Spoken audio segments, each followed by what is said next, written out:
Hi, beautiful people. Good morning. I'm going to get right into it. So I titled this Epstein update pretty self-explanatory. I told you guys if I found an update, I will show it to you. Of course, we still have everything that's happening in Iran that I would like to get to. Now, some people are saying that the Iran war is a distraction from the Epstein files. No, that's not true. That's not why we're in war with Iran. However, everything is just for educational purposes only. I'm gonna get right into the video. I hope that y'all are having a great day. What's up, Will Trump said? How are you? Okay, let me get into this. Hi, Rich. Hey, Melissa. Good morning. Good morning, Rich. I won't be with you guys too terribly long today, Doc. Too terribly long today because of the time, you guys. So excuse me as I get into my video. I don't think so. I'm gonna start with Epstein, and if I can get into the Iran war stuff a little before I go to bed, I will. Be blessed. Melissa, I missed you. Okay.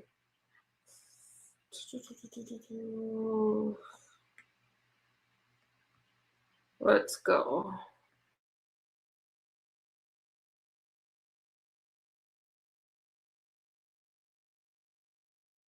Called an FBI tip line. Agents interviewed her 2 weeks later, during which she told them Epstein had repeatedly abused her.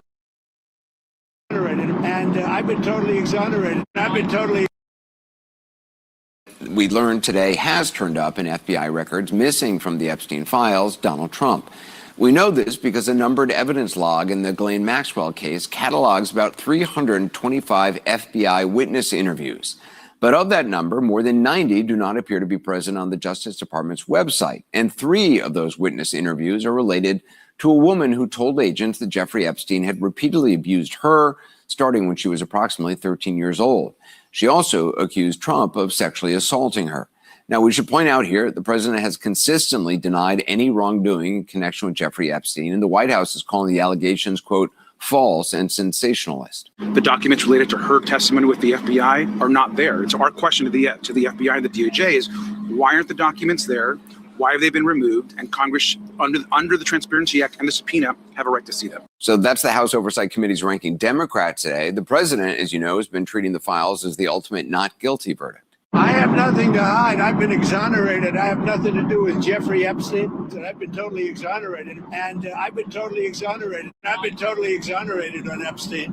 Well, you know, I'm the expert in a way because I've been totally exonerated. But I'm the one that can talk about it because I've been totally exonerated. Well, keeping it honest, that might be easier to say if the public had access to everything the federal government has on Epstein, Maxwell, and the many powerful people they moved among. Then citizen Trump included, who again says he did nothing wrong. These latest allegations first arose in July of 2019, just days after Epstein's arrest on federal charges. A woman called an FBI tip line. Agents interviewed her 2 weeks later, during which she told them Epstein had repeatedly abused her at a home he was staying at in South Carolina. The abuse started, she said, when she was about 13 years old. Now, according to the FBI interview record, a form known as a 302, when she showed agents a photo of Trump and Epstein that a friend had sent her, her attorney said that she was, quote, concerned about implicating additional individuals and specifically any that were well known due to a fear of retaliation. The Maxwell evidence log notes 3 additional 302 forms dated in August and October 2019 related to the same alleged victim, as well as 3 other sets of interview notes. Now, none of those appear to be present in the files released by the DOJ. Lawmakers on both sides of the aisle have now said the release files, which took an act of Congress to get released, are not all there is. And it's been more than a year since the Attorney General said this on Fox News. Tomorrow, Jesse, breaking news right now, you're going to see some Epstein information being released by my office. It's sitting on my desk right now to review. A truckload of evidence arrived. It's now in the possession of the FBI. It's a new day. It's a new administration, and everything's going to come out to the public. A few days later, a bunch of right-wing influencers emerged from the White House, binders labeled the Epstein Files Phase 1.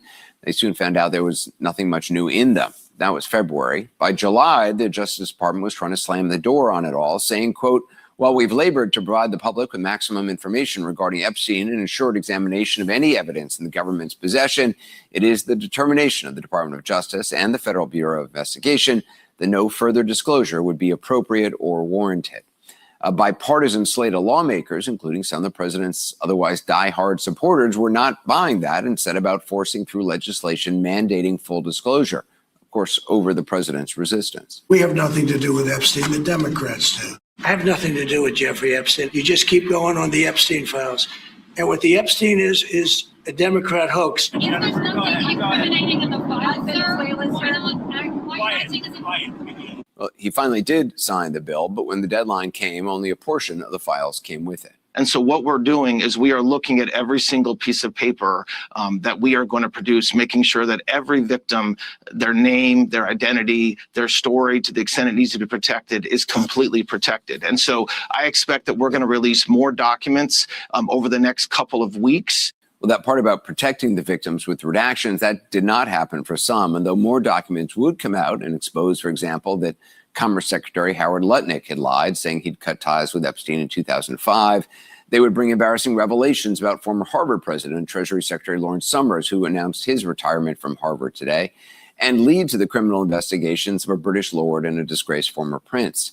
That said, for the most part, the files we've seen have been notable for the absence of hidden behind redactions, which both Republican Thomas Massie and Democrat Ro Khanna both say conceal potential co-conspirators.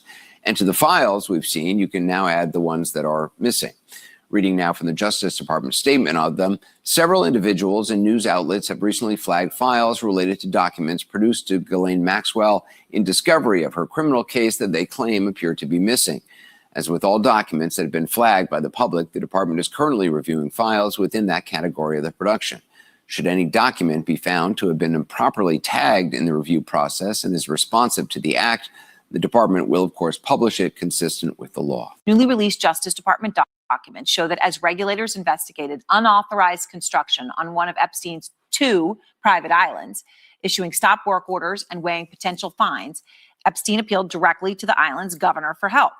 Text messages uncovered by K-File show Governor Albert Bryan Jr. telling Epstein he had asked one of the regulators to, quote, hold everything until speaking with him, and later sought the recusal of the commissioner overseeing the dispute. K-File's Andrew Kaczynski joins me now. And, Andrew, this is so important as we get to the heart of Jeffrey Epstein and how he had the power and money that he had and how he wielded it and this entire circle. So this gets to the influence and how he wielded it. What do these messages reveal? Yeah, and you hit it right there. These messages, they offer a rare window into how Epstein operated in the U.S. Virgin Islands, where he leveraged his wealth, business footprint, and promises of investment to try to influence local officials. Now, I want to give people a little background here. Epstein had deep roots in the Virgin Islands. He bought his private island, Little St. James, in the 1990s. He later expanded. You can see them both there. He later expanded his footprint in 2016 and purchased neighboring Great St. James. And the permits show that he had plans to build docks, roads, residencies, and other development. And this is where these texts with the governor come into play. Now, by December 2018, regulators were scrutinizing construction on Great St. James. The Virginian Islands Department of Planning and Natural Resources had issued a stop work order and began reviewing potential violations. Epstein then reaches out directly to then the newly elected governor, Democrat Albert Bryan Jr.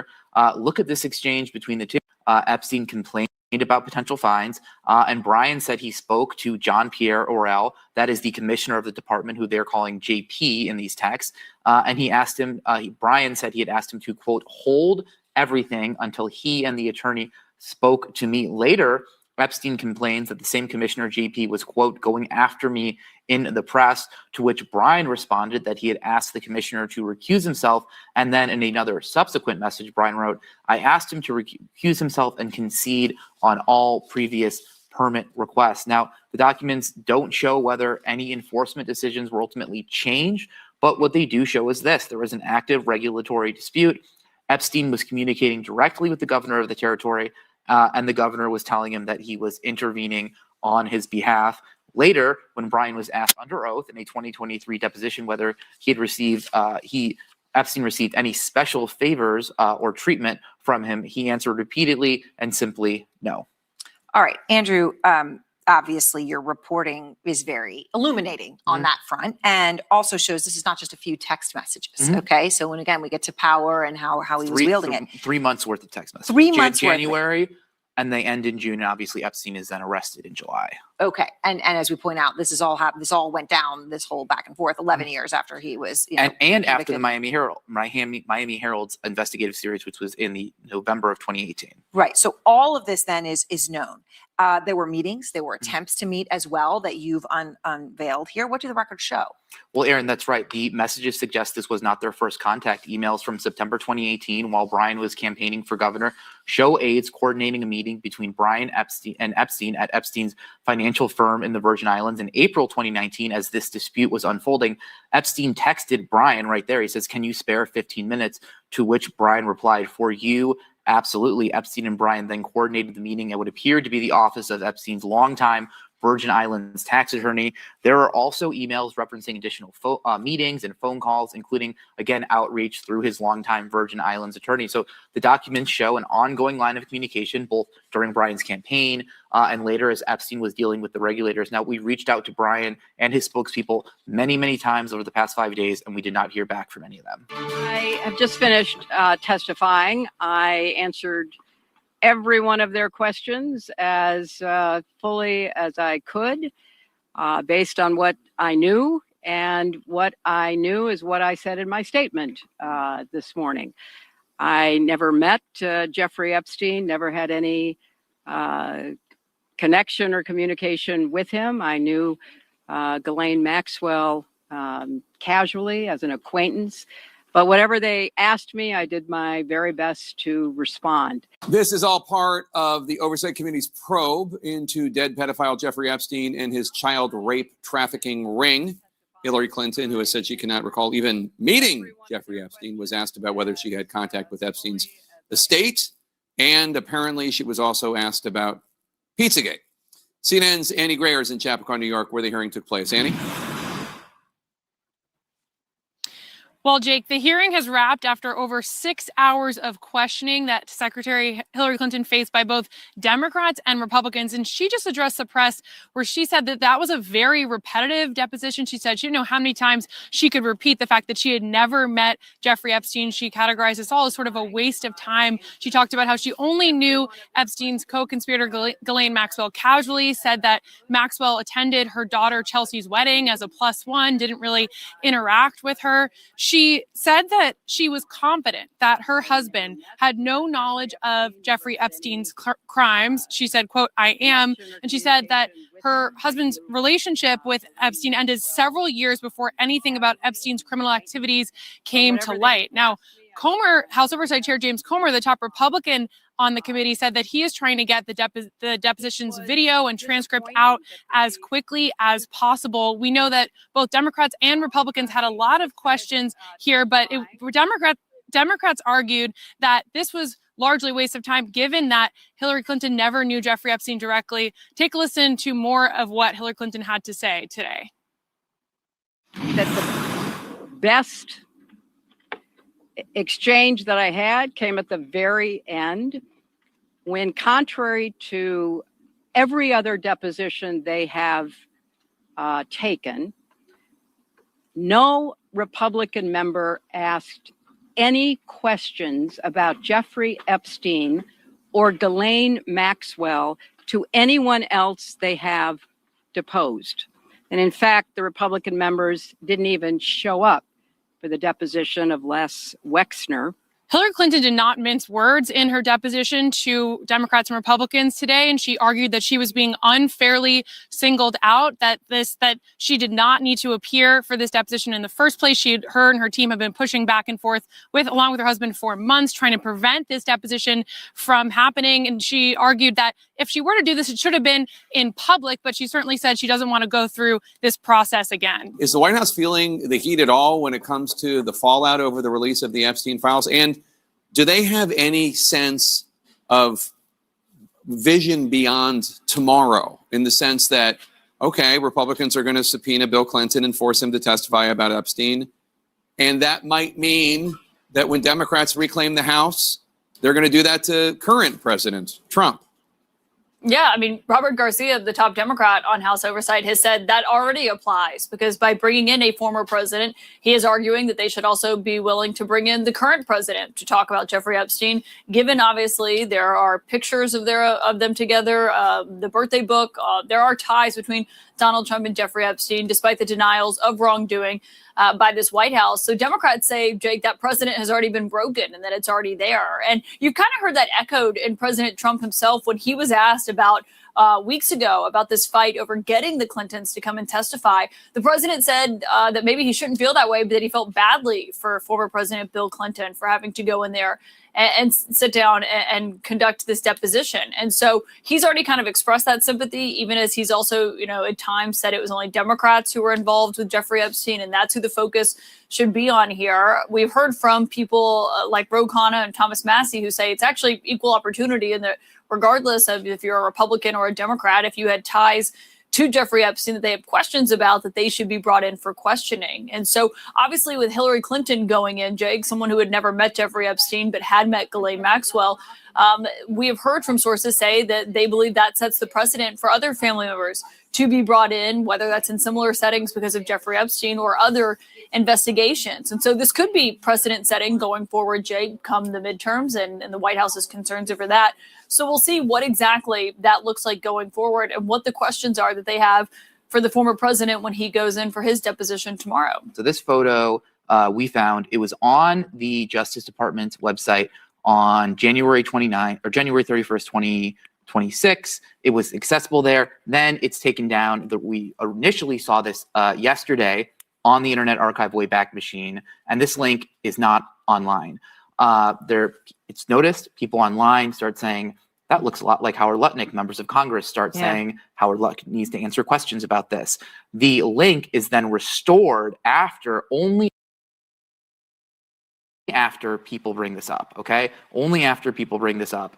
After I've reached out to the Justice Department, to the Commerce Department, to the White House, this link is then restored late. So it's almost as if someone thought they could just remove it before anyone noticed it. I'm not saying they did. We don't know, but it's definitely could possible. be interpreted that way.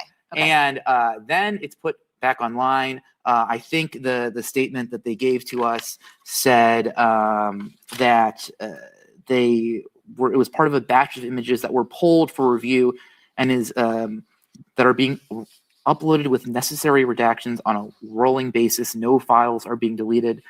They said it was part of a batch of files that were flagged for nudity. I mean, obviously there's no nudity in that photo. That is what they said. That is what they told us. Lutnick has not addressed this, but obviously this, we have the fact that he said he went to the island. We know because there's an email where he talks about going to the island. Now we have this purported photo of him on the island. It does not, what he said before, the photo, what he told the committee, those two things obviously can't be, the same. Former President Clinton's testimony, more than 5 hours of it before the House Oversight Committee. The first time ever a former president has been compelled to testify under oath to Congress. Unlike his wife, the former Secretary of State, he did not talk afterwards about today's questioning, which, the same as yesterday, took place near the Clinton home outside New York. Also, by contrast with her, he actually knew Epstein in the early 2000s. According to flight logs, he traveled more than 24 times on Epstein's private jet, and photos of him are in the Epstein files, including this one of him swimming with Ghislaine Maxwell and an unidentified woman. We know the committee asked him about this one specifically, whether he knew the woman there next to him in the hot tub and whether he had sex with her. Mr. Clinton answered no to both questions. And we know from the opening statement he published this morning, he said more. Quoting from it now, "I know what I saw and more importantly, what I didn't see. I know what I did and more importantly, what I didn't do. I saw nothing and I did nothing wrong." He continues, "But even with 2020 hindsight, I saw nothing that ever gave me pause. We were only here because he hid it from everyone so well for so long. And by the time it came to light with his 2008 guilty plea, I had long associating with him." Afterwards, Committee Chairman James Comer praised the former president for answering or attempting to answer every question put to him. And though he said that when Americans get a chance to see the video, they will, quote, have more questions about some of the answers given, he also referred to the history made today. I believe that in the history of Congress, the two highest ranked officials to ever be deposed by Congress would be President Bill Clinton and Secretary of State Hillary Clinton. We still have lots of questions about how Epstein accumulated so much wealth. And we will continue to bring some more people in and try to get answers. Well, Chairman Comer was also asked about this claim President Trump has been repeating almost every chance he gets, including today. I don't know anything about the Epstein files. I've been fully exonerated. The president this afternoon. And here's Chairman Comer tonight with the help of a fellow Republican on the committee. Do you agree that he is exonerated of this matter? From all the evidence I've seen, he's been exonerated for a long time. And would that preclude your committee, if that's your position, from your committee calling him? Well, we'll discuss that as we move forward. Obviously, we've got more people to bring in, and we'll see if any new evidence arises. But right now, I haven't seen anything. And if anybody Can I just say this? The Epstein victims have exonerated President Trump. This is a trope that you guys are, a rabbit hole you guys are going down, but he has been exonerated over and over again by Epstein victims.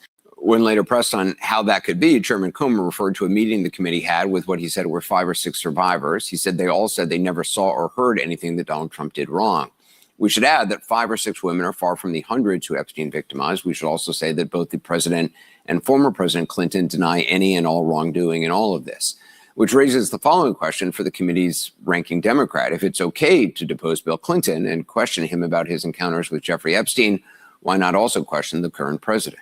Republicans have now set a new precedent, which is to bring in presidents and former presidents to testify. So we're once again going to make that call that we did yesterday. We are now asking and demanding that President Trump officially come in and testify in front of the Oversight Committee. He appears in the Epstein files next to Jeffrey Epstein and Ghislaine Maxwell almost more than anybody else. Joining me now is Democratic Congressman Ro Khanna. He's been in the forefront of demanding accountability on all of this. He's a member of the House Oversight Committee and took part in both former President Clinton and former Secretary Hillary Clinton's depositions. Congressman, thanks for being here. Thank you. Long day. What can you say about what you talked about or what you heard today? Well, first of all, it's important that President Clinton showed up, that he answered every question. He didn't plead the Fifth Amendment. It was a civil exchange. And he said he's doing it because he believes in participating in democracy as a citizen. That should be a precedent for Donald Trump to do the same, for Howard Lutnick to do the same, and frankly, for other men who are in these files with allegations of having gone to the island to do the same. The Republicans on the committee are saying Donald Trump has been exonerated. Do you believe that is true? What does that mean? I mean, there's certainly just yesterday news that there are 3 FBI interviews that the Justice Department has withheld from a woman who made allegations that she was sexually assaulted as a minor by President Trump. Now, I want to be very clear. Those are allegations. I haven't seen the files, but what is troubling is the cover-up. And my view is that the biggest problem with President Trump is that he has not followed the law. The Epstein Transparency Act requires all of these statements to be released. At least half of the statements have not been released. That's what I would want to ask him. Why aren't you releasing all the statements? When you say half the statements, you're talking about millions of documents. Millions of documents. And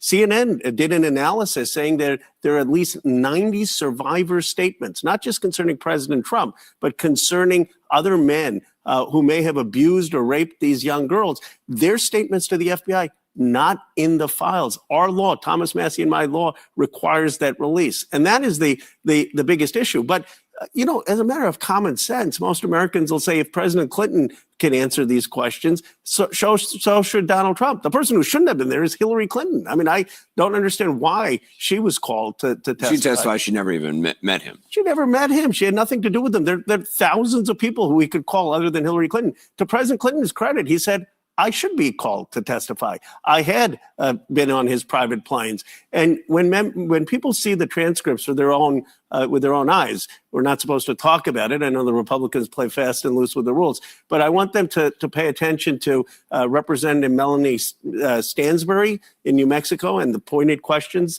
she asked President Clinton. She's a Democrat. And she spoke up for the survivors and their statements and asked some very challenging questions of President Clinton. Suhas Subramanian, another Democrat, asked very pointed questions of President Clinton. So the Democrat side did not pull punches. In fact, some of the Republicans thought we asked tougher questions. Why? Because our North Star has always been justice for the survivors. So do you think there's no, if Comer's head of this committee, it is unlikely that the president of the United States is going to come in, and they're saying he's exonerated, that he's going to be asked to come in to answer questions. I think it's unlikely that he will. The Nancy Mace has said that she's open to a subpoena for Howard Lutnick. That would be a start. So I do think we can get some administration officials. And then, of course, the midterm elections, one of the questions is going to be, do you believe there should be accountability for Donald Trump and further investigations that are nonpartisan? I do think if we had Chairman Garcia, he would issue that subpoena. Is Nancy Mace wanting to hear from Howard Lutnick enough if James Comer, is Comer behind that? I don't know where Comer is, but would it depend on him? I don't think so, actually, because if we get every Democrat, which we would, and Nancy Mace can get a few Republicans, we would have the votes to do the subpoena. And Nancy Mace, of course, as you remember, was one of the people who signed the discharge petition with Lauren Boebert and Marjorie Taylor Greene to force the release of the files in the first place. So I believe we will have the coalition to have Howard Lutnick come. I mean, today, Donald Trump says he's very innocent. He's very innocent. No one has accused Howard Lutnick of impropriety sexually with young girls. What we have said is, why did you lie about your relationship with Epstein, and did you have alleged business ties, and come clean? He said initially, I think, that he had been to his house once with his wife. It turned out he had actually been to the island. He had been to the island. He had been there and engaged allegedly in conduct with Epstein long after Donald Trump said that I alerted the police, saying that I'm really concerned about what Epstein's doing. And so it goes to his judgment. He's the representative of America around the world. You have the former prince in Britain being prosecuted, Lord Mendelsohn being prosecuted, the former Norwegian prime minister being prosecuted. And here in the United States, there's no accountability. And that's, I think, what's upsetting people like Nancy Mace. How significant is it, do you think, that President Clinton testified, according to the Republicans, that in early 2000s, then citizen Donald Trump told him that he had a falling out with Epstein over a land deal and they were no longer friends? Well, again, they're not supposed to characterize it, but because they have, what I would say is people should look at the transcript. What President Clinton said was that, Comer is correct, that it's up to the committee to make a determination whether to call Donald Trump. And he was basically saying his knowledge, he may not have personal knowledge about what Donald Trump did or did not do. That doesn't mean that Donald Trump is somehow exonerated. President Clinton was testifying for what his personal knowledge of the matter is. And when the transcript comes out, it will be perfectly clear. Yesterday, Secretary Clinton was saying that some of the questions she started to get toward the end were, about UFOs and Pizzagate. Did that happen again today? Not when I was there. They stayed largely on topic. I will give the Republicans credit that for the portions I was there, it was more civil than I expected. In fact, I've got to be candid. I think that there was some sexism in the way Secretary Clinton was treated. She was treated worse than President Clinton was treated. President Clinton was treated better, or with what in terms of the tone? In terms of the tone, in terms of the respect, and I don't understand why Secretary Clinton was called. I really don't. I understand why President Clinton was called. He should have been called. That was appropriate. But Secretary Clinton never met this person, and the questions that she was subject to, in my view, the tone was much worse than President Clinton, and I thought it inappropriate. Do you think the Pizzagate questions were one of the reasons Secretary Clinton was called in? Because it's been a while since I went down that QAnon rabbit hole. But if my memory serves, it had something to do with the pizza parlor and Secretary Clinton. It's so outrageous that I can't even remember the conspiracy, but it's sort of about Hillary Clinton being... Do you think that's part of the reason she was called in? I think that they're trying to conflate it and say that she was part of some conspiracy theory. And the fact is that she never met or knew Epstein. I mean, there was one time in some historical society of the White House that he showed up as a donor that she may have shaken his hand. But there's no reason that she should have been called. And I'm saying this objectively. President Clinton should have been called, and he should have been subject to tough questioning. But I think she was mistreated. And I hope when people see the transcript and the video, that'll become clear. Congressman Khan, I appreciate your time. Thank you.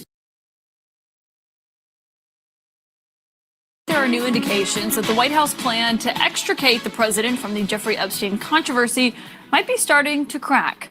The Justice Department told a federal judge that the grand jury transcripts it's asking to unseal include testimony from just 2 witnesses. And both of those witnesses were law enforcement officials. No direct testimony from the victims themselves, no client list, as it's been called. And the revelations about this grand jury and what it's going to potentially come because a federal judge in New York was asking the government to supply more specific details before he makes a ruling on whether or not this information should even be disclosed. If it is released, will testimony from 2 law enforcement officials be enough to satisfy the president's base? That remains to be seen tonight, but it comes as the House Speaker, Mike Johnson, says the president is doing everything he can to ensure maximum transparency. I'm pushing aggressively for the full release of everything that is possible. And by the way, so is the president. He has said the same thing. We're using every mechanism within our power to do that and to do it as quickly as possible. Of course, for the speaker himself, a reminder that he essentially shut down the House rather than take a vote that would force the release of the Epstein files. And the speaker says the president is aggressively pushing himself, urging every mechanism within his power when it comes to these documents. But other than those grand jury materials, the Justice Department does have the power to release nearly everything else with redactions to protect the victims who are in those documents. The president, for his half, after mishearing a question today that was initially about the Russia investigation, keep in mind, instead answered about Jeffrey Epstein and repeated his stance. Well, I want everything to be shown, as long as it's fair and reasonable. I think it will be shown and it should be shown. And I think he feels that way. And I think Pam feels that way. But it's got to be, it's got to be stuff that really doesn't hurt people unfairly, because you have so many people involved. And if they can do that in a fair way, I think it's great. I think it's really great. The whole thing is a scam. It's a scam set up by the Democrats, and they love talking about it. Democrats were definitely talking about it today. The Democrats on the Senate Homeland Security and Governmental Affairs Committee invoked a rarely used law to request that the Justice Department provide them with the Epstein-related files by mid-August. Our request covers all documents, files, evidence, and other materials in possession of the DOJ, the FBI, related to the case of United States versus Jeffrey Epstein. And tonight, my colleague Paula Reed is reporting via a source familiar with the thinking inside the Justice Department. The department is not expected to comply with that demand that you heard there from Senator Schumer. That could tee up a legal clash between Senate Democrats and the Trump administration, which would prolong even further the story that the president very clearly wants to go away.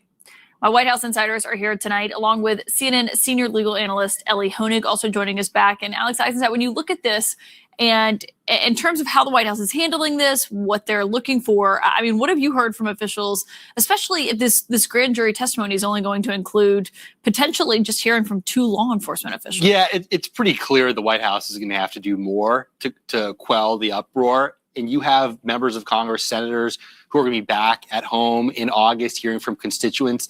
They're very amped up about this. The Republican base is very amped up about this. You have majorities in polling show majorities of Trump voters want more information released. And so you're going to see pressure on the White House for members of Congress to release more information. And it seems likely the White House is going to have to do more to release information. The question is what is enough?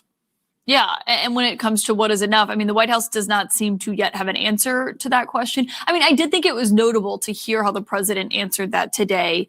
It was about this allegation about burn bags and the Russia investigation documents. And instead it turned into his stance on the release of these files. The Washington Post had a poll this week that showed more than 80% of MAGA Republicans want all the files released. And so when you hear the speaker say everything, or you hear the president say, I think everything should get out, they're not really talking about everything. If they were talking about everything, they wouldn't have put out the memo weeks ago in which Pam Bondi said we have hundreds of gigabytes of data, we have physical evidence, and we're not releasing any of it. I mean, that was any of it.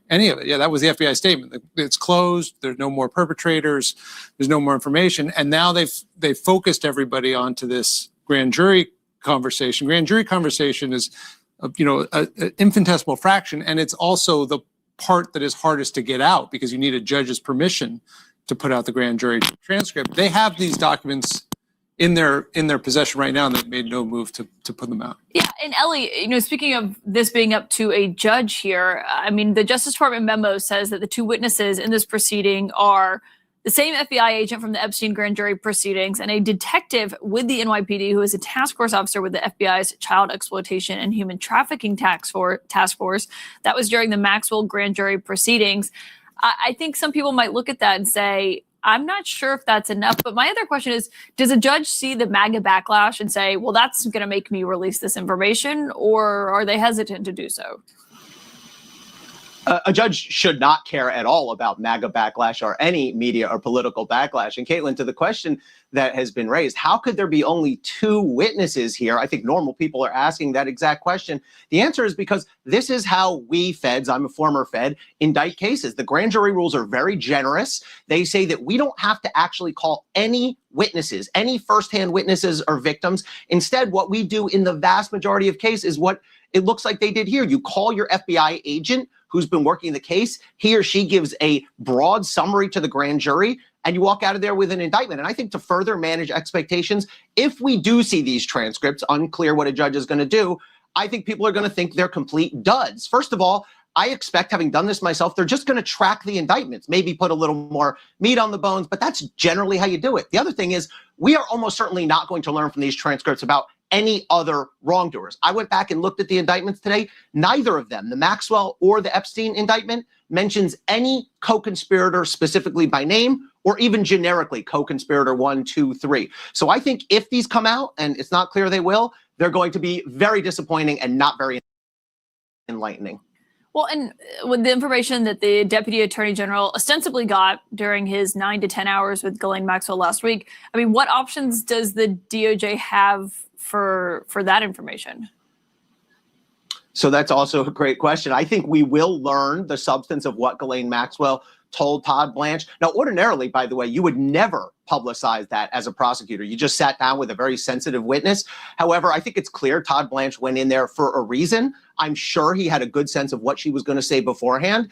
Usually, again, normally, you would have an FBI agent there taking notes who would write up what we call a 302, which is a summary. It could be that DOJ releases that 302. It could be DOJ releases some sort of statement. It could be someday Ghislaine Maxwell is actually subpoenaed and immunized and has to testify. But I don't doubt, I think we absolutely will learn at least Todd Blanche's account of what was said in that room someday.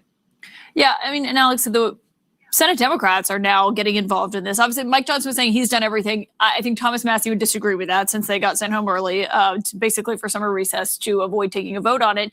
But Senate Democrats are now getting involved in this. It's this arcane 1928 rule, I believe, that came about, and because of corruption in the administration back then. But I think the question is, even if this is just a legal fight, I mean, it's going to keep it in the headlines. Yeah, and that's the idea, right? For the first time, it feels like Democrats have Trump a little bit on defense here, right? On probably the least expected front ever. Yeah, and Trump is struggling to get out of this, and Democrats have had a hard time finding a message effectively this year to use against the White House. And finally, they have traction on something, in part because they're getting help from people on the other side of the aisle who are unhappy with the White House. But you're right, Democrats want to keep this going, and they want to diminish enthusiasm that Republicans have heading into the midterm elections. So there's really nothing to lose for them by putting this out there. Yeah, we heard from the Majority Leader John Thune saying this is going to result in a protracted legal fight. I mean, and we have pushed back on the Democrats who've come on the show to say, well, you could have done this under President Biden, and there was not a clamoring for this back then. Yeah, they're really enjoying this moment, and I don't think you can look at what Schumer did today and not say it's political. It's clearly what it is. But they are tapping into a real anger in the country. And again, it's going to come down to, do the American people trust the leaders of the Justice Department to tell them what's happening? They've already said, the leaders of the Justice Department have already said, there's nothing here to see. You don't need to see anything more. No one else did anything wrong. There's no blackmail. There was nothing there. The American people are clearly saying that was not enough. We want to see more. And so now you're going to have a process in which they're going to put out more information, but the American people are still going to not believe that what's been put out is there. And so Democrats will be able to continue to make hay about it. And, you know, if they regain control of the House in a couple of years, they're going to have new levers to actually put some of this information out. What do you think Epstein was stealing the women for? All right, with us now, the anchor of The Source and CNN's chief White House correspondent, Caitlin Collins. Caitlin, what are officials in the White House saying tonight about the president's handling of questions surrounding Epstein and Maxwell? Well, I think one thing that White House officials have been saying is this story is going to go away. We're going to stop talking about it. This is not important and it doesn't matter. Something the president himself has said privately to Republicans who've been pushing for this, questioning why they are focusing on this now. But then when you look at what the president does say publicly, John, I mean, obviously he has kept this story very much alive by yesterday revealing that and confirming that Virginia Giuffre was someone who worked at Mar-a-Lago and was recruited away by Jeffrey Epstein, that she worked in the spa when he was talking about the falling out that they had. And in another moment in the Roosevelt Room earlier today, a reporter was asking a question about the Russia investigation and some allegations there. The president couldn't quite hear the question, John, but then he answered about Jeffrey Epstein and about the files being released, saying that if things are fair, that they can be allowed to come out. And so you're dealing with that inside the White House in terms of what the president is saying publicly, what he is saying privately, but also this intense pressure that is not just coming from Democrats on Capitol Hill, but also from Republicans who have been hearing about this while they've been home for recess after they were sent home early by the House Speaker Mike Johnson to avoid that vote on releasing the Epstein documents. And so that has kind of been this crossroads where the White House is at in terms of a lot of bewilderment, honestly, from White House officials that I've spoken to, that this is a month-long story now, that it has gone on for so many weeks. And yesterday, though, you could kind of see the president's irritation when he got back to the White House. And I asked him about that comment that he made about Jeffrey Epstein stealing people away from his spa at Mar-a-Lago. I asked, did that not raise alarm bells if he was taking young women who are working at your spa, including teenagers like Virginia Giuffre? She was just a teenager at the time, she said. And the president basically said, be quiet, and that he turned to answer a different question there, John, even though he had just been taking a question. It's just kind of a snapshot into how he is handling this and dealing with this, though the White House seems to recognize this isn't dying down as much or as quickly as they had hoped. Yeah, he didn't seem to like that question. Is it clear why the president has refused to rule out a pardon for Ghislaine Maxwell? He doesn't like to put himself in a box. I think if you asked him if he's going to pardon pretty much anyone, he did this with Diddy as well when his trial was very much still underway. And I think that there is an option here. I mean, there is a reason that the deputy attorney general went and met with Ghislaine Maxwell, as they were hoping it would kind of quell the outrage they're hearing from his own base. It's not clear what the Justice Department is going to do with the information or what Todd Blanche learned from Ghislaine Maxwell that day. And so I think, what Maxwell's team has made clear, John, is she is seeking a pardon or a reduction in her sentence, and only the president can offer her that. And so I think it is notable, and I've asked people around the president if they agree that he hasn't ruled that out, and they've all said yes, because obviously it is very much still an option for him. And Ghislaine Maxwell's attorneys seem emboldened by this. Caitlin Collins, thank you very much. We will see you at the top of the next hour for The Source. With us now, Politico White House Bureau Chief Dasha Burns, senior writer for Politico magazine, and former federal prosecutor Ankush Khardori, former Republican Congressman Adam Kinzinger, and former editor of the National Enquirer Barry Levine, who has reported on the Epstein saga for years. Barry is also the author of The Spider, Inside the Criminal Web of Jeffrey Epstein and Ghislaine Maxwell. Dasha, Caitlin, it was interesting, said the White House continues to think this story will go away. Maybe they were hoping it would go away. Then what do they think when they hear the president, White House officials, start disclosing new versions of how he broke up with Jeffrey Epstein years ago? It's a bit of the hands emoji, John. Like, this is not what the White House wants the president to be doing or talking about, because they also know that behind closed doors, the president is furious about this. He wants this story to stop, and he frankly doesn't care. And he knows that his supporters are upset about this, but this is just not his priority. This isn't something that he's interested in. He's sort of rolling this out in a drip fashion that's frankly extending the news cycle here. They keep trying to do these things that they hope will quell or quench some thirst for the base, but there's no ripping some Band-Aid off that they're doing that can just put a stop to this whole thing. And so I have never seen this White House or the president or Trump himself on a back foot like this with his own base. They seem a little frozen, a little paralyzed, because they just have never been here before, where there's this narrative that they can't seem to change, to turn, to move forward from. Ankush, what stands out to you? One of the things that the White House has done, the administration, to try to quell some of the uproar about this, has pushed for grand jury testimony. So what stands out to you about this latest DOJ filing urging this New York judge to release this testimony? Look, I think, excuse me, I think it makes even clearer what was honestly pretty apparent to most lawyers who've had experience in the federal criminal system, which is that this is not likely to produce much new information that materially changes much of anything. It's common for federal prosecutors to charge criminal cases by putting in agents who worked on the case. Their job is to summarize the investigation and to provide the grand jurors with information, to summarize for them the information that supports the allegations in the indictment. Now, what that means is that you are not likely to hear irrelevant information from those agents, nor are you likely to hear them discuss evidence that the government was not intending to introduce at trial. So, or to be particularly addressing defendants or charges that were not at issue.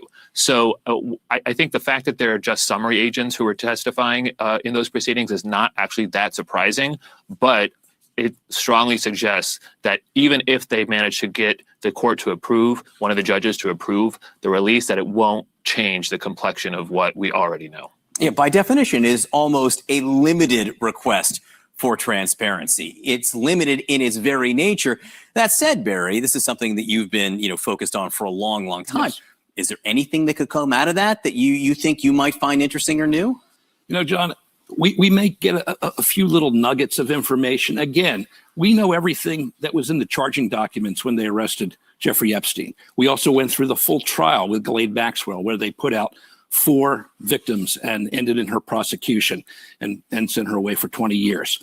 I don't think we're going to get much, and this isn't what we want. This is not what the victims want. They are being traumatized every single day by hearing these crazy, stories that this woman was stolen from Donald Trump's Mar-a-Lago spa. Maxwell, who they all believe is a liar. The government said that she committed perjury. What did she say in her 9 hours of interview?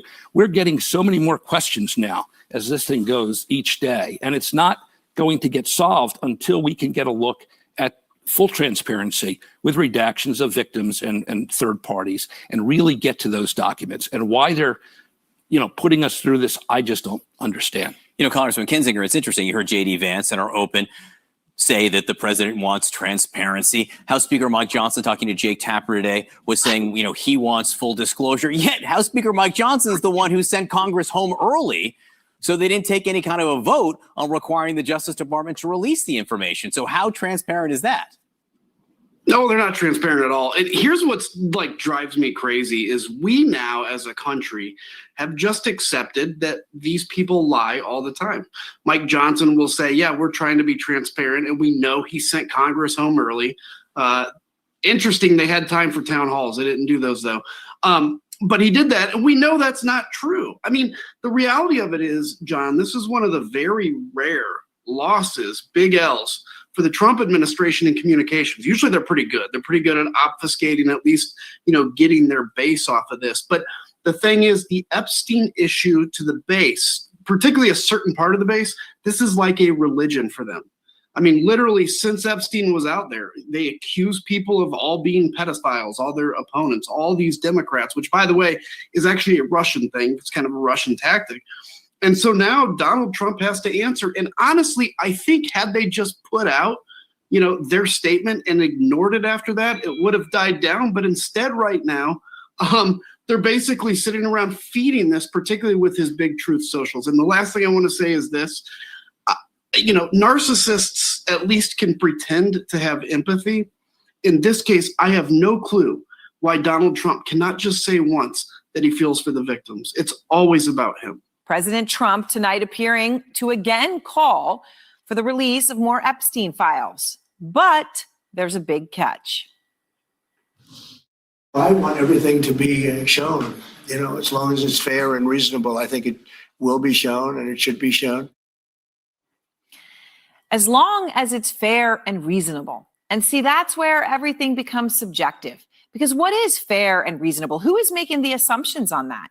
Because Trump has said that a lot of what's in the Epstein files should never see the light of day.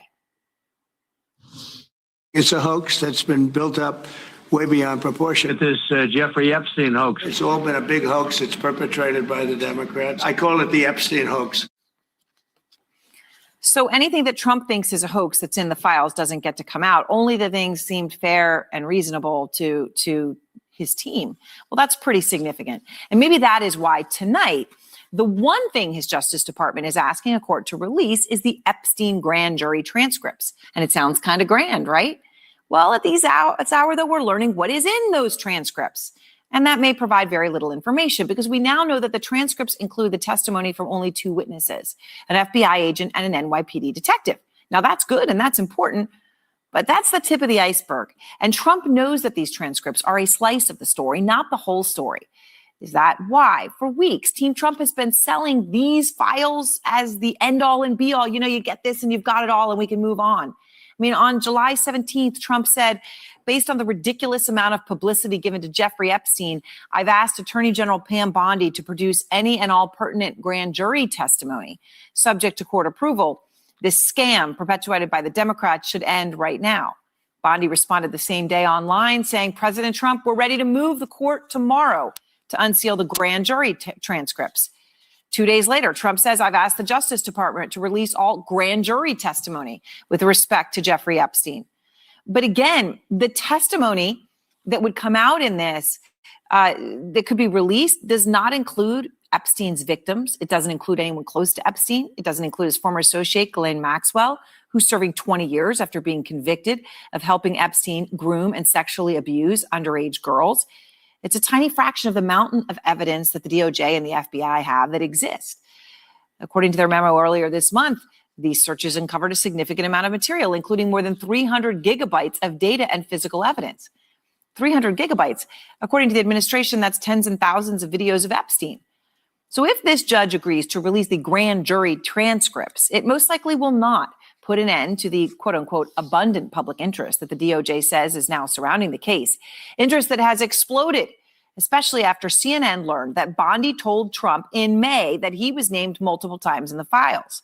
Even though he's denied that she told him that, she did. Trump and Epstein were friends, of course, in the 90s and the early 2000s.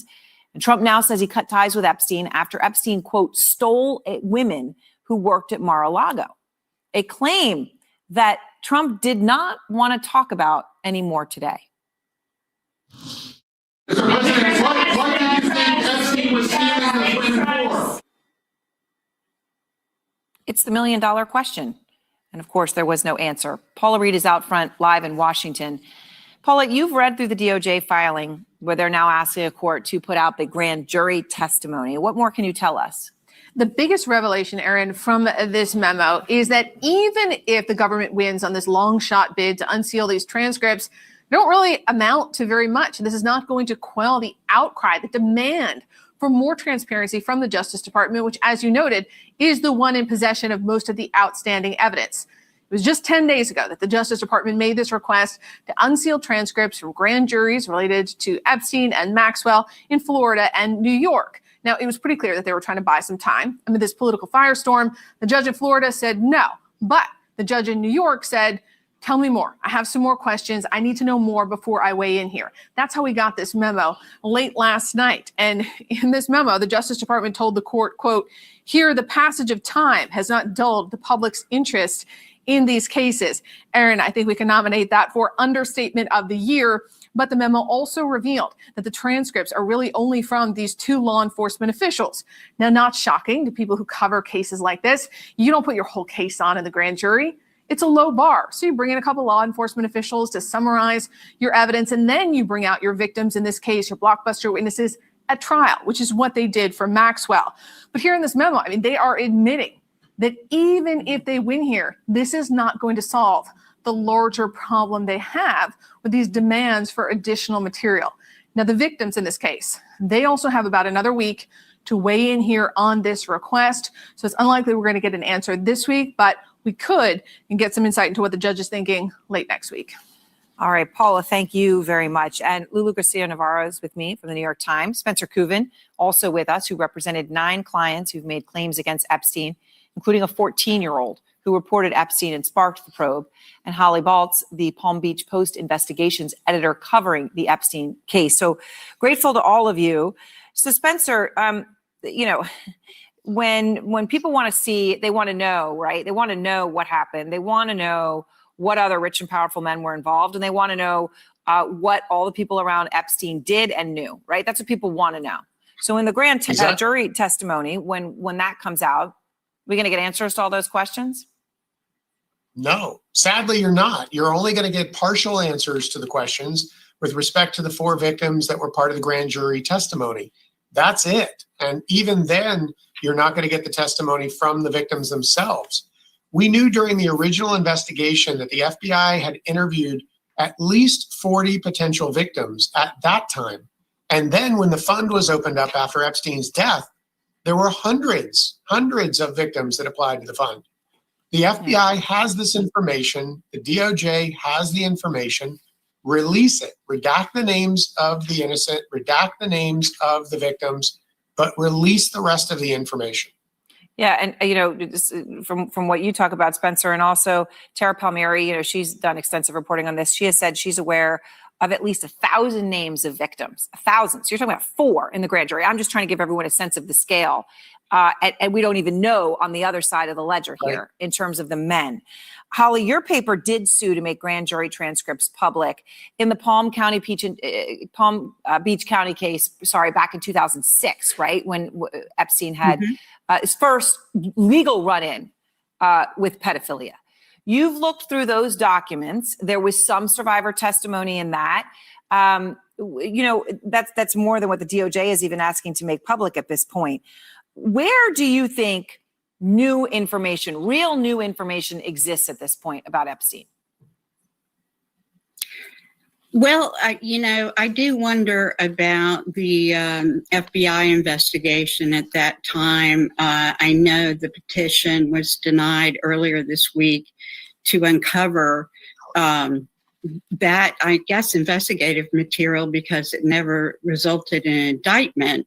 But it was going to be a 60-count indictment, according to the federal prosecutor who was negotiating the sweetheart deal.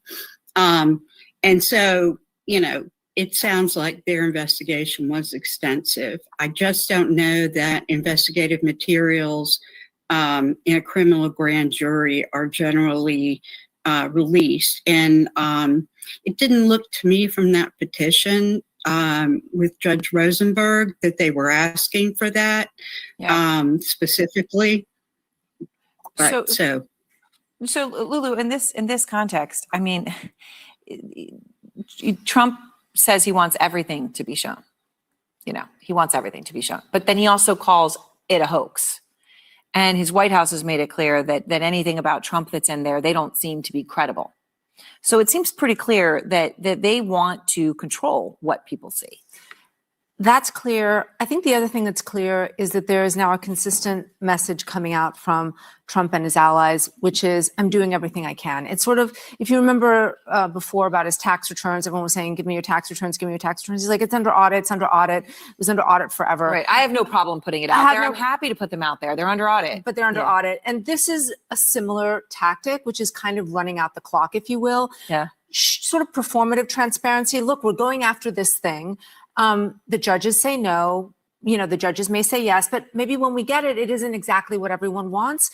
But as time goes on, maybe people will be less interested. And so I think there is one true thing here, which is they're sitting on a lot of evidence. There are things they could do that don't necessarily need to go through the courts, and they haven't done it. And the question remains, why not? Supreme Court has delivered a monumental victory for the Constitution, the separation of powers, and the rule of law in striking down the excessive use of nationwide injunctions to interfere with the normal functioning of the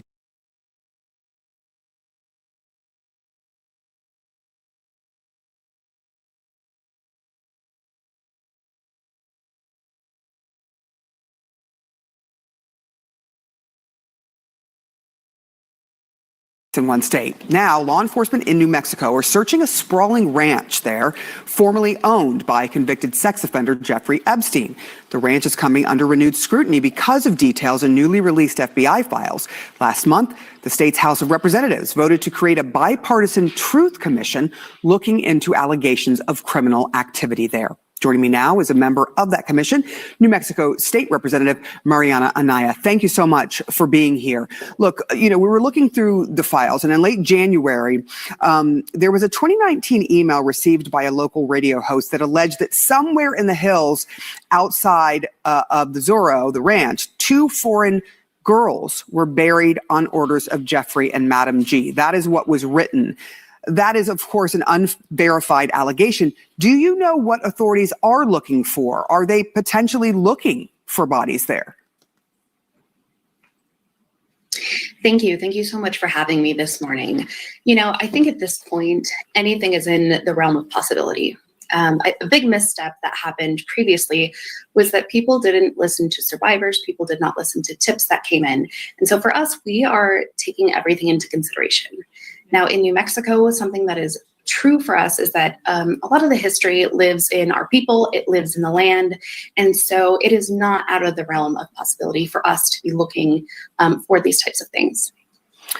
In so many cases, the police and justice system, as you just alluded to, it failed the victims of Jeffrey Epstein and other men who took part in horrible deeds. Do you know to what extent the happenings at the ranch there in New Mexico were investigated in the first place?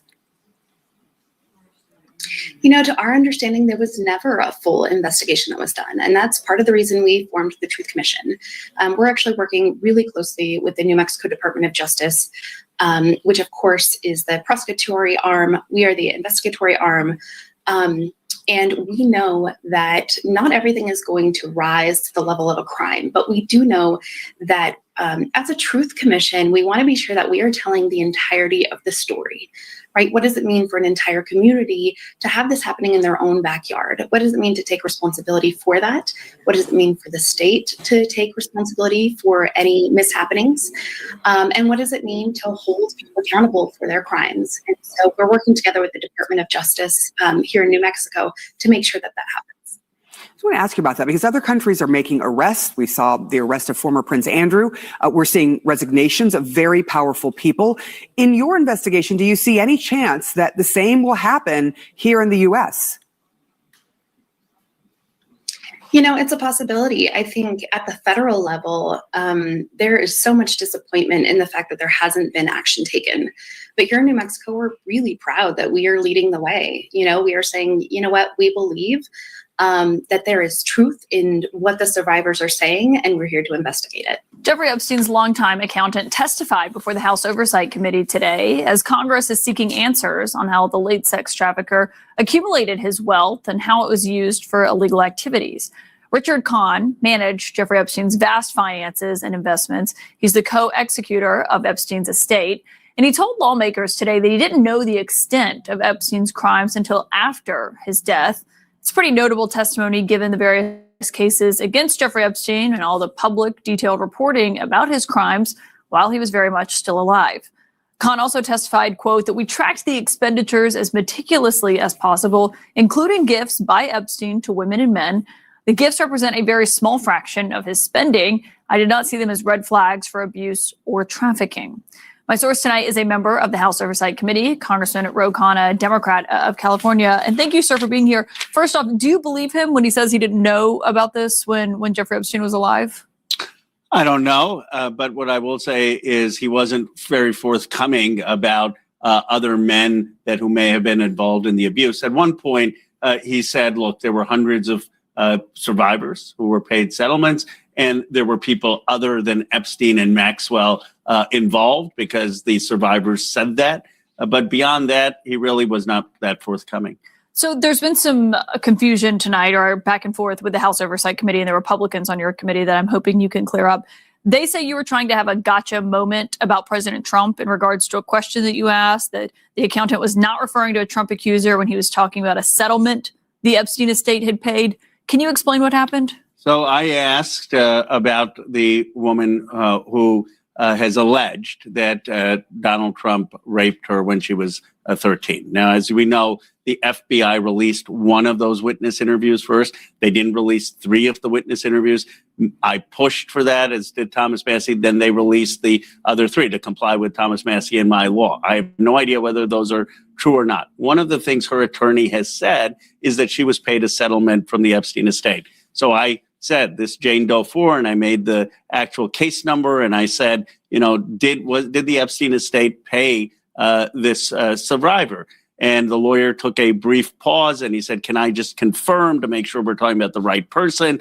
I said, this is the person who has accused President Trump of rape. And then the con said, yes, that person was paid. Hours later, 5 hours later, he said, oh, no, I was talking about a different woman. So he backtracked on that, and people will be able to see the testimony. So I don't know which time he's telling the truth. Maybe he genuinely forgot, but the transcript is pretty clear when people see it that I was talking about the woman who accused President Trump of abuse and rape. Okay, because Comer later says that he testified he never saw any transaction paid to the president or his family. In terms of what we'll see in this, what were your other takeaways from his testimony? Did you learn anything that you believe helped this investigation? The biggest takeaway is that how many people were financially involved with Epstein at a significant level. 2 people who we allegedly already know, Les Wexner and Leon Black. And I just have to say this because I was up at Dartmouth at the invitation of the university president. Dartmouth still has Leon Black up on their buildings. That is appalling, given all that has come out. And they need to remove that, and there needs to be accountability for some of these men who have very serious allegations of having abused or raped young girls. And so, he also talked about the Rothschilds being involved and a lot of information about other people who had deep ties allegedly to Epstein. What do you make of what we know of Kahn's testimony today? Thanks for having me on, Jake. So Richard Kahn is a supremely important figure in Jeffrey Epstein's life. He was his personal accountant for a long time. He sort of held the keys for all of his financial accounts, for all his different legal entities, his holding companies, for everything. We don't know enough about his testimony. My understanding is we're going to see a full transcript of it at some point, hopefully soon. But the fact that he's disclosing his financial clients is important. Obviously, I think the biggest question for me is what did he make of all these transfers to these, random seeing Eastern European women from Epstein's accounts? Did he have the understanding it was for, some kind of hush money? If not, what did he think it was for? These are the sorts of things that I'm asking. So billionaires Leon Black and Les Wexner entrusted Epstein with their finances. There are lots of questions about that. And then you have some new reporting about Epstein's desperate attempt to acquire another billionaire client, Mort Zuckerman, the longtime owner of U.S. News and World Report. Tell us about that. Yeah, so they have a really interesting relationship. They've been friends for a long time. They had some plans to go into business together, create some sort of media company, actually, that didn't really work out in the early 2000s. And there are all these emails between them. They're constantly having dinners. They seem to be good friends. And then in around 2013, Mort Zuckerman's health was declining. And he had dinner with Jeffrey Epstein. And it seems like he asked Epstein, hey, can you kind of look at my estate matters and, see if everything's good? And there's this really long and interesting chain of emails between them where Jeffrey Epstein says, it looks like the numbers are bad. Things are a bad situation. You could owe hundreds of $millions in taxes, but you can pay me a few $10 million, like $40 million, and I'll handle it for you. And, at the end of the day, Mort Zuckerman didn't decide to hire him and take his advice. And at that point is where Jeffrey Epstein gets really aggressive and nasty and very much trying to land him as his client. You also have new reporting about the doctor who conducted Jeffrey Epstein's autopsy, Dr. Kristen Roman, and why she hesitated to declare his death a suicide. Tell us about that. So this has been one of these long-standing mysteries about Jeffrey Epstein. Kristen Roman is the doctor who conducted the autopsy, and we've known from Michael Baden, who's this other forensic pathologist hired by Jeffrey Epstein's brother, that he believed the death was a homicide. But we didn't know for a long time what Kristen Roman, who actually did the autopsy, thought. But she gave an interview with the Inspector General of the Justice Department a few years ago, and now we finally have the transcripts, and we understand why she was initially undetermined about whether it was a homicide or suicide. She basically said that from the beginning, it was pretty clear-cut it was a suicide in her professional opinion, but she hesitated because it was such a high-profile case, and for no good reason, in my opinion. This opinion was withheld from us for several years, but it's very interesting to see how she goes through the bones broken in his neck and all these sorts of things, and how she says this is consistent with her opinion that it was, in fact, a suicide and not a homicide. What stood out to you most from the testimony of his former accountant, Richard Kahn, that you guys heard from yesterday? Yes, sir. Well, he's the fifth person that's come forward and said that President Trump was not involved in any of this nonsense on the island or horrible, horrific acts that took place. And also, I think you need to realize, too, that everybody says that Epstein was employed by one specific group, but I think he was just any willing provider. He had he operated a very in-depth rape ring. I hate calling it a sex ring because adults and children is not sex, that is rape, and it needs to be called that. And I think he negotiated stuff with other groups, and I think that's why you saw. Let's say there was at least 64 companies or financial entities that managed Epstein's money. That's not the way a normal person does it unless they're trying to hide something. And that's exactly what he did. And he did a pretty dadgum good job of it. And so I think this is layers of an onion, and I don't think we're there yet. I think we need to keep digging and get to the bottom of this, because I think this is also the tip of the iceberg of this going on in our world. I just left our internet crimes against children wing here in Knoxville, Tennessee. And again, I was in the state legislature, and I was able to get $5 million to fund it all across the state. And it's just a drop in the bucket of what's really going on in this world with these deviants. And I honestly, I think we need to send them to hell as fast as possible and get to everybody who's involved with this and is guilty, because this isn't going away, and we need to start addressing it. But we need to quit. We need to start thinking about what's going on in our own dadgum backyards, Wolf, because that's where it's happening. And it's a dangerous situation. President Trump was told by the Attorney General that he is in the Jeffrey Epstein files. He was told he was in the files 2 months ago, and then last week,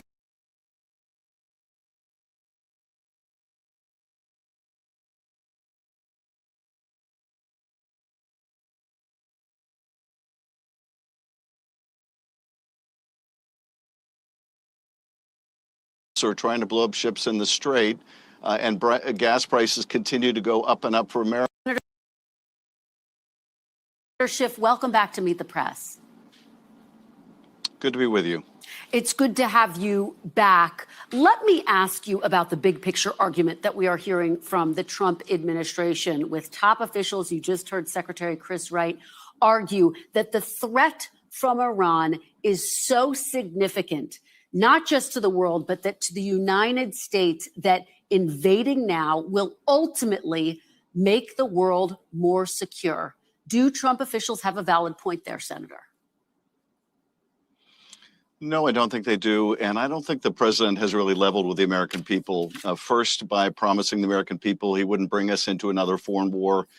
Then being unwilling to tell us what the real cost of this war are going to be. And we still don't hear from the secretary, don't hear from the president what the real cost of this will be, how long it will go on. Already we've spent billions and billions of dollars.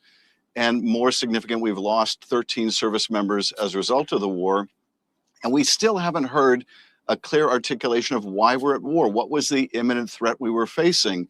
They've said it was a nuclear threat, but the intelligence doesn't back that up. They said it was a threat of being hit in the United States by ballistic missiles. That is years and years away. They want regime change, but then they say they don't want regime change. And when you ask how long this war is going to go on, the secretary can't tell you, the president won't tell you, and it's because not having a clear object in mind when we began this war, it makes it very difficult to tell when its objectives have been accomplished. This is why I think the president was so vague with you when he wouldn't describe to you what kind of a deal is he looking for with Iran, because it just isn't clear. And now There's the prospect with the 31st Marine Expeditionary Force going to the region that we have boots on the ground. And I don't think they've leveled with us about that either. So I don't think the war is worth the costs, and it has already unleashed a lot of things that should have been foreseen, like the closing of the strait, like Iran's attack on its neighbors. But it's not clear that the president had a plan for any of this. Well, you did hear Secretary Wright say he anticipates the conflict will be over in the next few weeks. Do you accept that timeline? Do you think that's realistic based on what you're seeing? Well, the one thing I agreed with the secretary on is when he said there are no guarantees in war.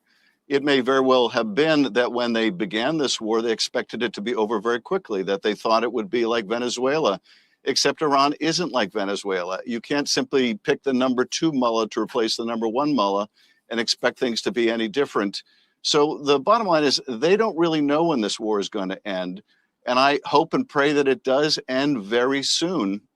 But as we have seen, our enemy also has a vote and when things end.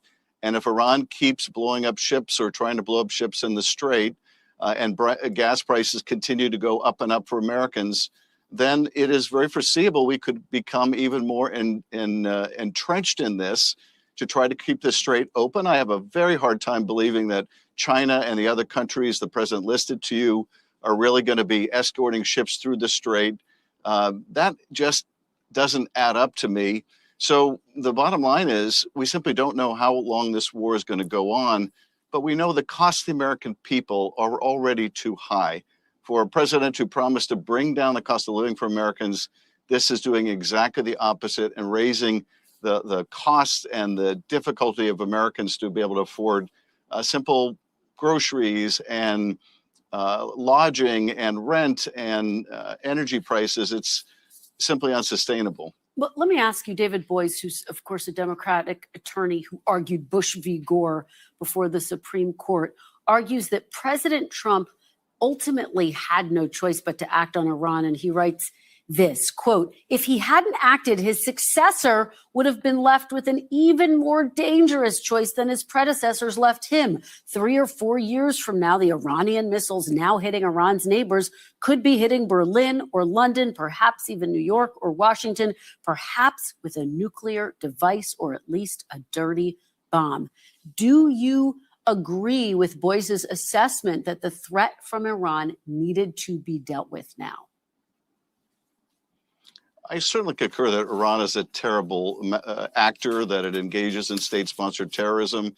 But let's remember, we had a nuclear agreement with Iran that put serious constraints on the Iranian nuclear program, and Donald Trump tore up that agreement. And you know, when you do that, when you essentially say that diplomacy is not the way to resolve this, then that leaves war, and that's what we are encountering now. But the president promised us he wouldn't engage in this. And there was nothing imminent about the threat from Iran. The nuclear program supposedly was obliterated just about 9 months ago. The missile program is incapable of reaching the United States for years and years, according to the Defense Intelligence Agency's own estimate. It'll be 9 years before that is true. And unless the United States is prepared to continue to bomb Iran year after year after year, how do we respond when Iran starts to rebuild their missile program, as they will? Are we going to be in an endless state of war with Iran? And the administration simply has no answers for this. And I don't think that leaves the American people better off or safer. Let me ask you about these Russian sanctions. You obviously supported Russian sanctions. The administration has scaled some back, arguing removing them on Russian oil exports will ultimately help lower prices for consumers. My question for you, Senator, with Americans feeling pain at the pump, as you know, is easing pressure on Russia, which is temporary, worth it? I think this is a terrible decision, but it is one of the things that comes about as a result of the unpredictability of war. We are now giving Russia essentially $140 million a day by releasing these Russia from these sanctions, $140 million a day when Iran is providing intelligence to better, when Russia is providing intelligence to Iran to better attack and kill American troops. And you're darn right when you ask the secretary about this, it is rewarding Russia. and it is punishing Ukraine. And for the president, when he's criticized about lifting the sanctions on Russia, to somehow turn around and blame Zelensky, blame Ukraine. No, Russia is the problem here, and we are enriching our adversary Russia at Ukraine's expense because the administration didn't properly foresee how much this war with Iran was going to raise oil prices and gas prices for Americans. So terrible and tragic decision, which only empowers Russia to make war more fully against Ukraine. Couple more questions here, Senator. I want to talk about the cost of the war. It's cost more than $11 billion in its first 6 days. Now, some of your Senate Democratic colleagues have said they are open to reviewing requests for additional funds, arguing it may be necessary for overall military readiness. Would you consider voting for or approving more funding for the military during this conflict? No, the military has all the funding it needs for this conflict, unless this conflict goes on for years. There was an extra $150 billion for the military in the big ugly bill that passed last year. So the Pentagon has all the resources that it can use in the current conflict. Now, the future is something different, and we'll have to figure out what the future needs of the military are, because we're depleting so many of the stocks of the military, another huge cost of the war. But let's think about what is being lost right now, and that is all of these billions, this $11 billion just within the first few days. That's money that could have gone into new hospitals and new schools. It could have gone into healthcare for people. It could have gone into meeting the needs of the American people. A hospital costs about $100 million. That means that if we're spending $1 billion a day in Iran, we're effectively dropping 10 hospitals a day on Iran and destroying the potential we would have had to make that kind of investment in our country. That's money we're never going to get back. So the Pentagon doesn't need more money right now for this war. It doesn't need to open pipelines off the California coast. And by the way, Kristen, that was something the administration was pushing even before the war. So they're just using this now as a pretext to try to open pipelines that have resulted in terrible spills in California. This is the cost, the human cost of this mistake by the president to bring us to war again. Senator, I do have to ask you just finally about this partial government shutdown, DHS not being funded for a month now. Just this week, we saw terror attacks in West Bloomfield, Michigan, in Norfolk, Virginia. This morning, the CEOs of the nation's major airlines and cargo carriers have written a letter to Congress calling for them to end the shutdown, talking about the importance of American security in the airways. Is it responsible for Democrats to hold up DHS funding with the threat of terror attacks looming during this conflict? No, Kristen, as you know, we offered vote after vote, resolution after resolution, even as recently as this week, to reopen those agencies, to fund them, and the Republicans voted it down. We said, let's wall off ICE funding. Let's fund these other agencies that protect the country. And the Republicans, one after another, voted them down, voted down funding TSA, voted down funding the Coast Guard, voted down funding FEMA. So Republicans are controlling both houses in the presidency. They can't very well blame the minority party for their own inability to govern, particularly when they're voting down Democratic motions to reopen these agencies. All right, Senator Adam Schiff, thank you very much for being here. We appreciate it. We thank you for watching, and remember, stay up.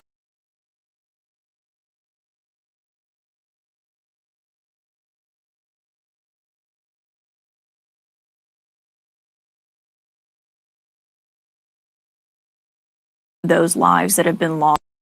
There's so much to talk about tonight with all the developments in Iran. I think first, though, on the 13 service members that have now been killed during Operation Epic Fury, I wonder what goes through your mind when you think of those lives that have been lost already. Oh, it's absolutely heartbreaking, Caitlin. I'm a strong supporter of our military and the great men and women who serve. I think they're some of the greatest among us, and their families who are so concerned about them right now. These are 13 lives that I believe should not have been lost. This war is not something that Americans voted for in 2024. As a matter of fact, we voted for the opposite. We voted for no more foreign wars, no more regime change. And we were told by many members in the administration throughout the campaign, J.D. Vance, Tulsi Gabbard, and others, that they believed that going to war with Iran would be a terrible idea. It was something that Charlie Kirk himself had said over and over again. And Donald Trump, President Trump, I voted for him 3 times, fought for him to become president, and I still want him to be successful. But he told Americans for over 10 years and even longer that he thought foreign wars and regime change was really a bad direction for America to go in. And we trusted and believed him that we wouldn't be doing this. But this was an unprovoked war, and Israel pulled us into it, pulled America into it. And so those are 13 lives that should not have been lost. Yeah, and of course, when the president was asked about that, he argued that maybe he forced Israel's hand in this matter. But I mean, now here we are 13 days in. He's planning on sending more troops to the region, we're told. It's not clear exactly what they'll do while they're there, a Marine group. Is that something you support? Absolutely not. As a matter of fact, I like many millions and millions of Americans are outraged by this. He never came to America and addressed the nation and gave clear reasons why we would go to war with Iran. Especially after he told us back in the summer that he had completely obliterated all of their nuclear capabilities and had even chastised any news organization or media that said otherwise.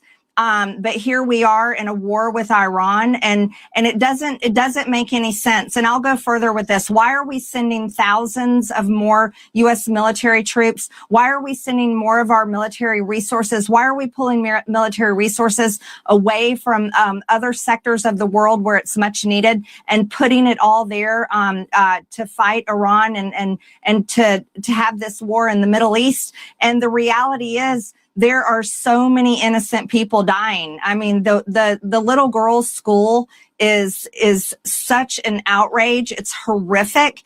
And Americans, we don't want to think of our military as being responsible of killing little children. This is absolutely something that Americans should not tolerate. And we are owed answers. They keep saying that they're investigating, but it is such a serious situation. I drove by an elementary school today, and there were children out on the playground, swinging on the swings and playing on the playground. And I thought to myself, I'm so thankful that our children are safe, but I can't imagine living somewhere where school children or people's children have been bombed or killed.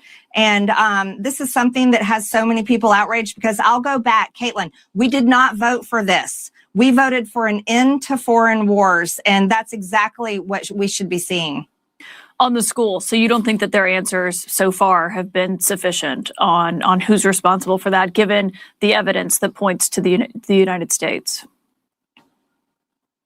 I don't want to ever think about our military doing something like that or making that type of mistake or however it happened.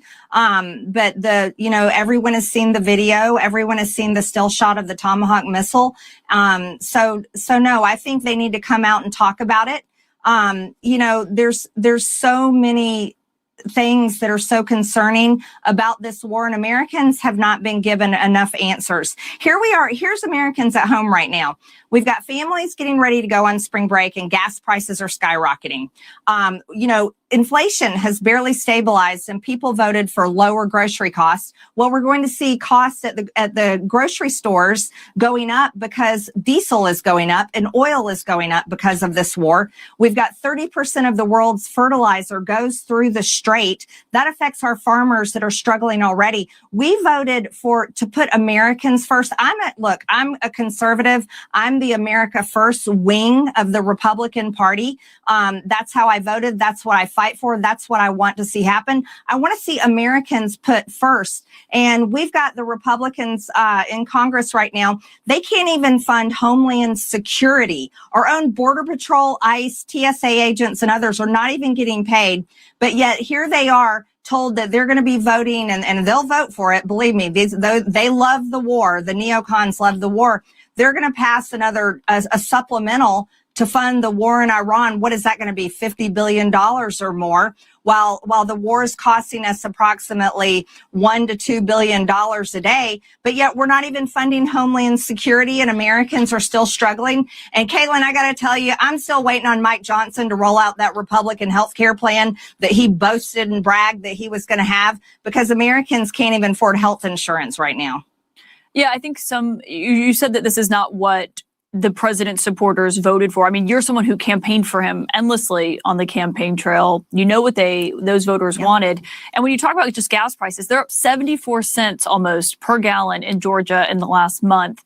The administration said today they have a plan when it comes to the Strait of Hormuz, which is, basically choked off at this point, which is why those gas prices are so high. We're 13 days in. Do you think that they have a plan? I don't know if they have a plan or not, because they've never made a clear case to the American people why they are bombing Iran. They've never made a clear case why they're supporting Israel while Israel is bombing Lebanon, and while Israel totally grazed Gaza, killing thousands and thousands of people and children. No, I don't think they've made a clear case for this at all.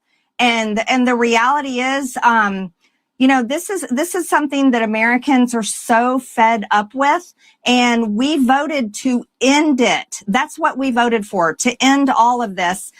Here we are over a year into President Trump's administration, and we're in a full-scale war with Iran that doesn't seem to be ending anytime soon. So no, none of it makes sense.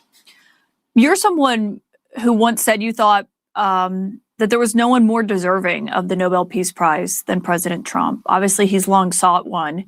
Do you think that there's any way he could still get one given this war? At one time when he wanted to be the president of peace and he wanted to end wars and constantly talked about no more foreign wars, no ending wars, of course I thought he deserved the Nobel Peace Prize. But do I think he deserves it now? No, absolutely not. And I don't think this is what the American people want. Look, I think there's a big divide, Caitlin, between the baby boomer generation and like Gen X, my generation, and the millennials. Our generations have been the ones that have been sent to fight these wars in the Middle East, and our generations have paid a huge cost, and we want to see it over with.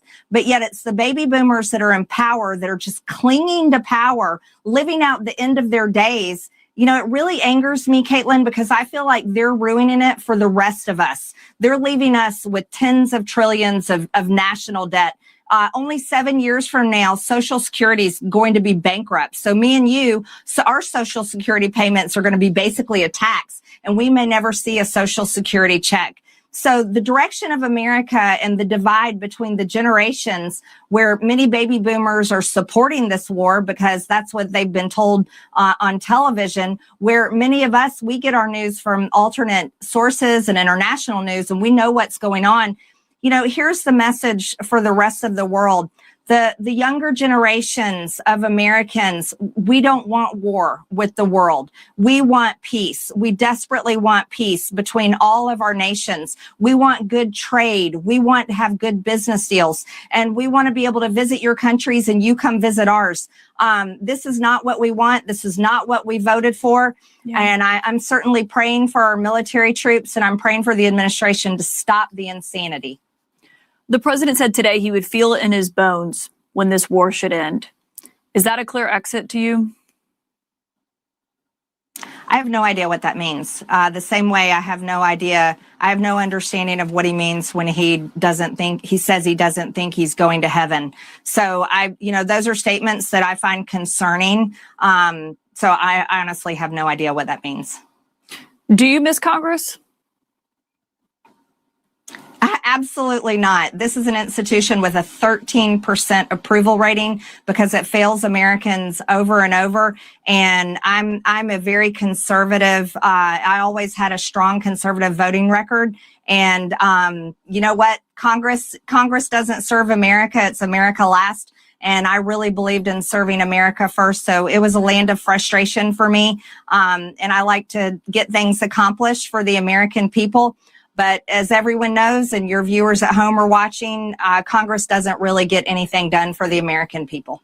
So no, I don't miss it at all. But the war in Iran intensified.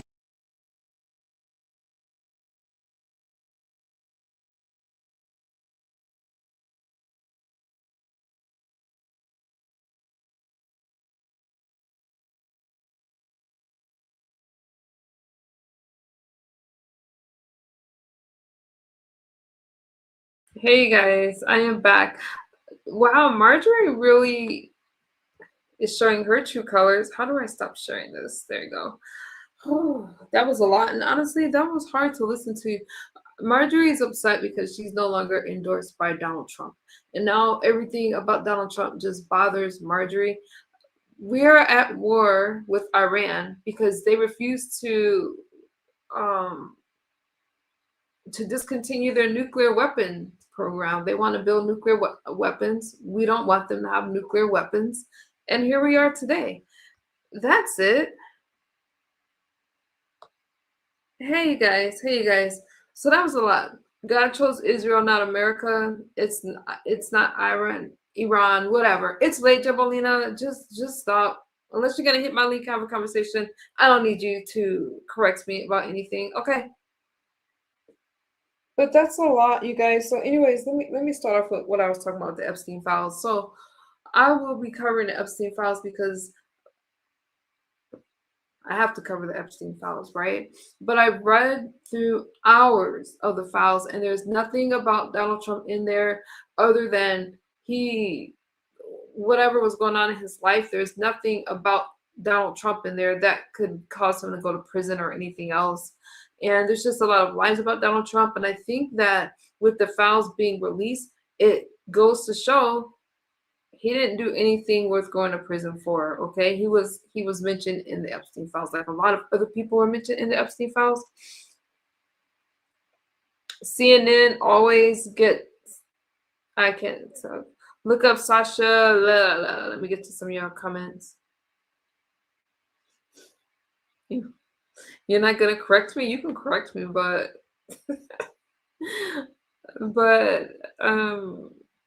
it's late. Jacob says, this is not a generational divide. She's disingenuous. Young people today are fed up with Democrats and they see their KKK history. They do. Note how Blonde Stone doesn't mention the Iranian placed terrorist cells if Iran is so peaceful. Why have they placed these cells in a West decades ago? There's a lot. Look up Sasha Riley. Javelina, I know the interviews that you're talking about. Listen, some of you, I'm not even going to get into it tonight. Donald Trump has only been in office for a little over a year, and he's done a lot. There's still a lot of work that has to be done. And some people are going to criticize Donald Trump no matter what he does, okay? Let me put you guys in a better mood. Let's listen to our commander-in-chief. I'm not going to share a video. We'll just listen. Take this little we did a little It always makes me happy. I'll share it like this. Few weeks of excursion, but it's been incredible. Our military is unbelievable. The job they're doing. I would say, to put it mildly, way ahead of schedule. We've knocked out their Navy, their military in all forms. We've knocked out just about everything there is, including their leadership. Twice. We knocked out twice their leadership. And now they have a new group coming up. Let's see what happens to them. But 47 bad years we suffered with them, not only us, the rest of the world. We're doing our job. So we had to take an excursion, but it's doing well. The market's holding up well. I figured we'd be hit a little bit, but we were hit probably less than I thought, and we'll be back on track in a pretty short while. Prices are coming down very substantially. Oil will be coming down. That's just a matter of war. It happens you can almost predict it. I would say it went up a little bit less than we thought. It's going to come down more than anybody understands. Do you have any questions, Peter? Yes. You just said it is a little excursion, and you said it is a war. So which one is it? Well, it's both. It's both. It's an excursion that will keep us out of a war, and the war is going to be I mean, for them, it's a war. For us, it's turned out to be easier than we thought. But think of it, they had thousands of missiles, 8,000 missiles. We got many of them before they got to launch. They have drones all over the place. We got many. Now we're knocking out the drone plants, as you know, going fast. They started talking about mines. So we hit 28 mine ships as of this moment, 28. Like using the same weapon, the exact same weapon that we used against the drug dealers in the water. We have, as an example, we had tremendous drugs pouring in through the waters, through the sea. And now we have almost none. It's down 97% through water. Now we'll do it through land. The land is easier than water. We did a little excursion. We had to take. I don't know if I have any mods in my chat still. Can you remove the M word that Jimbolina threw in the chat? I don't know what's got her so angry. I don't know what's got her angry. You guys, I just wanted to end on a good note, okay? I got more for you. Jake, you got to come up. Before we begin, I want to send our love Let's to not forget the this. Michigan Jewish community and all of the people in Detroit area following the attack on the Jewish synagogue early today. And I've been briefed, fully briefed. And it's a terrible thing, but it goes on. We're going to be right down to the bottom of it. It's absolutely incredible that things like this happen. Before we begin, I want to send our love. You guys, I seriously, are we still friends, you guys? That's what's happening. So we will be back later to talk. We'll be back later to talk, you guys. I really appreciate your support, your comments, even from the left. I appreciate you guys. I appreciate you guys. I feel like we should be able to have respectful conversations. I'm praying for the country. I love this country. I served in the military. I was in the Navy because I love this country. And we have one thing in common, is that Donald Trump is our commander-in-chief. He's our president. So for the next few years, you guys, you know, I will continue to support the commander-in-chief, and I hope that you guys will just seek out real information and not propaganda. Don't listen to all the lies. There's a lot of fear out there. People are afraid of what's going to happen. Just continue to pray for our country, okay? All right, you guys. Let me read some of y'all comments before I get out of here. This is doing great. Don't worry, misunderstood. We're doing just fine. Thank you, Veritas. Let's start with not voting for criminals. Eric, I know a lot of people that's been falsely convicted, and I'm sure you do as well. I'm sure you do as well. Okay. Hey, GMG Tay, how are you? We all know people. Trying to read some of your comments before we get out of here. You guys didn't have any problems. I shared non-biased commentary, okay? You didn't have a problem when I was talking about Epstein, but the moment I started talking about Donald Trump, some of you were upset. Well, he is our president. And regardless of if you agree with what's happening over there in the Middle East, it's happening. And I found comments very disturbing. When I played a video yesterday and people were saying, go Iran and saying things that was against the United States. But we live in the greatest country, okay? And I feel that some people would want to see something happen to the United States just so they can say, look at you voted for Donald Trump. And that's crazy. That's crazy. So I will continue to pray for our country. I'll continue to pray for people that are disillusioned and that don't really understand what's happening in our country. This is not about the right or the left. This is just about what's right. And it's crazy to not support the commander-in-chief. I'm not saying that you have to like everything that Donald Trump does, but I am saying that you live here. You live here. And people voted for Donald Trump because they were tired of open borders. They wanted the border problem under control, illegal immigrants out, come in this country the right way, respect this country. We didn't want men playing in women's sports. I'm not here to preach to you. I'm just saying that this country was going in a dark direction. And so the American people voted for Donald Trump. All right. Change can be a little scary, but change is necessary. All right, you guys. Lawrence, we're still friends. We're friends. All right. Doc, thank you for holding it down. I don't know if you're still out there. I appreciate you guys. Damage, it's good to see you. It's good to see you guys. I will be back later, Lawrence. I'll be back later. We'll talk some more. Okay? So, you guys have a good night. Stay safe, and I'll talk to you soon. Bye-bye. I'm Ra. I played just, never mind. I can't make everybody happy. If you're not happy, you lead by example from the top. I was in the military. Bye, you guys.